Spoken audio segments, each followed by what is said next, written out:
Hello, good evening to all of you. So आज हम लोग पढ़ने वाले हैं सेट, है ना, क्लास 11th का चैप्टर नंबर फर्स्ट। अच्छा, हमारी प्लानिंग क्या है? पहले हम क्लास 11th का क्लास 11th का चैप्टर फर्स्ट पढ़ेंगे सेट, दूसरा रिलेशन एंड फंक्शन पढ़ेंगे, फिर क्लास 12th के फर्स्ट चैप्टर और सेकंड चैप्टर को पढ़ के फिर अपना आगे का प्लान बनाएंगे। सबसे पहले सेट होता क्या है ना, व्हाट इज सेट, और सेट की हमें ज़रूरत क्यों पड़ती है। देखिए, अगर हम सेट पढ़ेंगे, है ना, सेट से ही रिलेटेड हमारा रिलेशन एंड फंक्शन, इसका अगला वाला चैप्टर, और आजकल सेट से ही रिलेटेड क्वेश्चन ज्योमेट्री में, सीक्वेंस एंड सीरीज में, और प्रोबेबिलिटी में, स्टैटिक्स में आते हैं, है ना। सो सेट पढ़ने इसलिए भी हमें ज़रूरी है।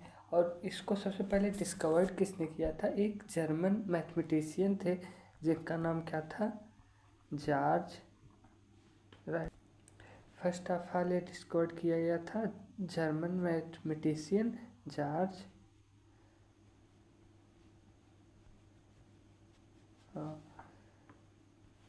कैंटर के द्वारा, CNTOR, है ना, कैंटर के द्वारा। अब सेट होता क्या है? Set, what is set? A set is a well-defined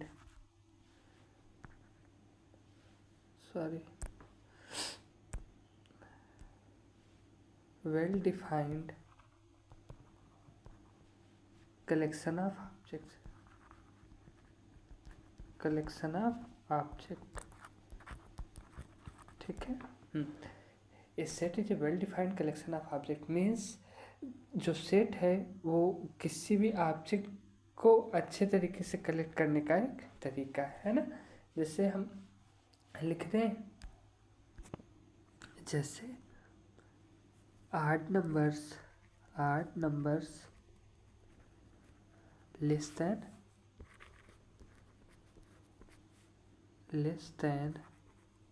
10, ये क्या है?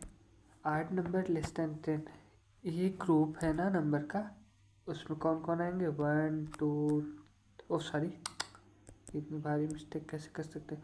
1 3 5 7 9, है ना। ये क्या है? ग्रुप ऑफ नंबर्स हैं जो 8 भी हैं और 10 से कम भी हैं, है ना।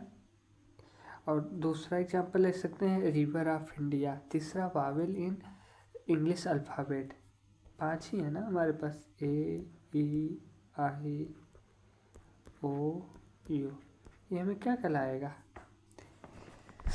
सेट कहलाएंगे, ठीक है।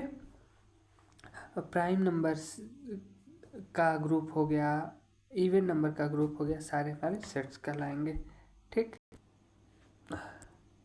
बट सेट को लिखने का कुछ तरीका होता है ना, उनको हमेशा मिडिल ब्रैकेट में लिखा जाता है। ये वाला ब्रैकेट आप मिडिल ब्रैकेट ही कहते हैं ना, आई थिंक, मैं तो यही कहता हूँ। वैसे होता भी इसका नाम वही है, मिडिल ब्रैकेट में लिखा जाता है। और इसके जो एलिमेंट्स होते हैं, एलिमेंट्स के बीच में कामा लगाया जाता है। जैसे मैं ये लिखूँ alphabet of Wavell in English alphabet, तो लिखेंगे A, E, I, O, U, और इनको फिर इस मिडिल ब्रैकेट के अंदर बंद कर देंगे। सेट को लिखने का ये मीन्स कामा लगाना और ब्रैकेट, ये कंपलसरी है ना, ब्रैकेट और कामा, ये दो चीज़ें, ठीक है। अच्छा, सेट के अंदर जैसे जो होते हैं, ये हमारा कोई एक, अच्छा एक चीज़ और, सॉरी, सेट को हमेशा कैपिटल लेटर से डिनोट करते हैं। जैसे कोई सेट हमारा A हो गया, कोई सेट B हो गया, इनको कैपिटल लेटर से डिनोट करेंगे, है ना। लेकिन जो सेट के अंदर एलिमेंट होंगे, एलिमेंट को हमेशा स्मॉल से डिनोट करते हैं, ठीक है। जैसे कोई हमारा सेट है A, उसके एलिमेंट कौन कौन से होंगे? A B C, ABC element है, एलिमेंट को स्मॉल से डिनोट करेंगे और जो सेट है हम सेट को कैपिटल से डिनोट करेंगे, ठीक है। और आपको ये बात तो पता चली गई होगी, याद ही हो गई होगी कि इसको मिडिल ब्रैकेट में लिखते हैं, इन एलिमेंट के बीच में कामा लगाते हैं, ठीक है। अच्छा, आपके NCERT बुक में कुछ वर्ड्स दिए गए हैं, सो पहले हम उनके मतलब समझ लेते हैं। एक कैपिटल N लिखा है ना, कैपिटल N क्या होता है? A set of all natural number. N से किसको डिनोट करते हैं? Natural number, natural number.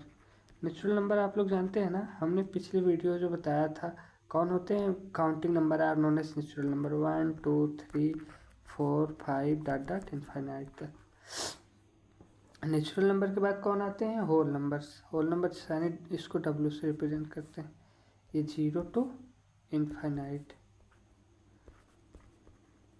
Means आप नेचुरल नंबर के साथ 0 को और ऐड कर दीजिए, वही क्या हो जाता है? होल नंबर हो जाता है। आपके बुक में तीसरा वर्ड है जेड। जेड क्या है? All integers. All integers are known as set of all integers, ठीक है, उसे जेड से डिनोट करेंगे।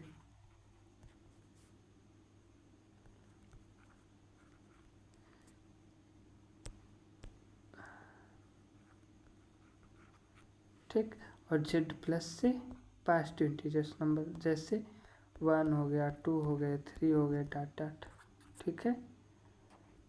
अच्छा, जेड माइनस से निगेटिव इंटीजर नंबर ना, वैसे जेड माइनस आपके बुक में लिखा नहीं गया है तो इसको नहीं प्रीफर करते हैं।